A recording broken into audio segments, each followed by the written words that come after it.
Hi అండి, అందరూ ఎలా ఉన్నారు? బాగున్నారా? మేము కూడా బాగున్నామండి. ముందుగా మన ఛానల్ని ఫస్ట్ టైం చూసినట్టయితే సబ్స్క్రైబ్ చేసుకోండి, లైక్ చేయండి, షేర్ చేయండి, కమెంట్ కూడా చేసేయండి. మా చిన్నోడు చూడండి ఎలా అరుస్తున్నాడో, ఏ పని సక్రమంగా నాకు చేయనివ్వరండి అసలు. మా పెద్దోడి కోసం అయితే టమాటా రైస్ చేశాను. మీరు ఎప్పుడైనా ఇలా చేయకపోతే చేయండి. ముందైతే ఒక బౌల్లో ఒక 3 టమాటాస్ 5 ఎండుమిర్చి ఉడికించుకోండి. ఆ తర్వాత ఏమీ వేయొద్దు, ఇంకా పచ్చిమిర్చి ఏమీ అవసరం లేదు, కారం కూడా. ఓన్లీ జస్ట్ 2 లవంగాలు, 2 మిరియాలు, ఒక దాల్చిన చెక్క, ఆనియన్స్ ఆయిల్ వేసుకొని ఫ్రై చేసి కొంచెం ఫ్రై అయ్యాక ఒక టమాటా వేసి ఫ్రై చేయండి. ఇది నేను ఒక 1/2 కేజీ రైస్కి క్వాంటిటీ చెప్తున్నాను.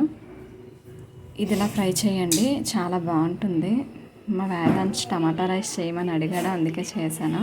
టమాటో కొంచెం ఫ్రై అయ్యాక అల్లం వెల్లుల్లి పేస్ట్ వేయండి. మనం ముందుగా ఉడికించుకున్నాం కదా 3 టమాటాస్, ఎండుమిర్చి, అవైతే టమాటాస్కి పొట్టు వచ్చేస్తుంది. ఆ పొట్టు తీసేసి మిక్సీ చేసి ఉంచుకోవాలి. ఇది అల్లం వెల్లుల్లి పేస్ట్ వేసాక ఉప్పు సరిపడా చిన్న పసుపు యాడ్ చేసుకోండి. ఇది కొంచెం ఫ్రై అవుతుంది కదా, ఫ్రై అయిన తర్వాత మనం మిక్సీ చేసుకోవాలి ఆ మూడు.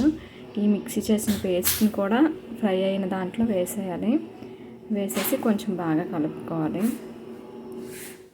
టేస్ట్ కూడా బాగుంటుందండి. నేను ఫస్ట్ టైమే చేశాను, బాగా కుదిరింది, నచ్చింది అందరికీ. ఏదైనా సరే పిల్లలు అడిగితే చెయ్యాలనిపిస్తుంది కదండి. వాళ్ళు ఏం అడిగినా సరే ఇంకా బద్దకించకుండా అయ్యో అడిగారు కదా అనేసి చేసేస్తాను. అది బాగా ఫ్రై అయ్యాక రైస్ కడిగి పెట్టుకున్న రైస్ని వేసుకోవాలి.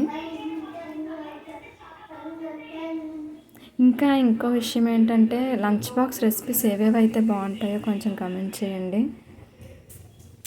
ఇదేంటంటే మనం టమాటో ప్యూరీ వేస్తున్నాం కదా, 1/2 కేజీ రైస్కి అంటే 2 గ్లాసెస్ రైస్ అనుకోండి, 3.5 వాటర్ వేస్తే సరిపోతుంది. ఎందుకంటే ఆ ప్యూరీ ఉంటుంది కదా, అక్కడికి సరిపోతుంది. అది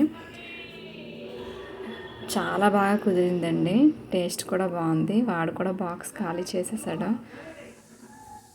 సరేనండి, సబ్స్క్రైబ్ చేసుకోండి నా ఛానల్ని. బాయ్.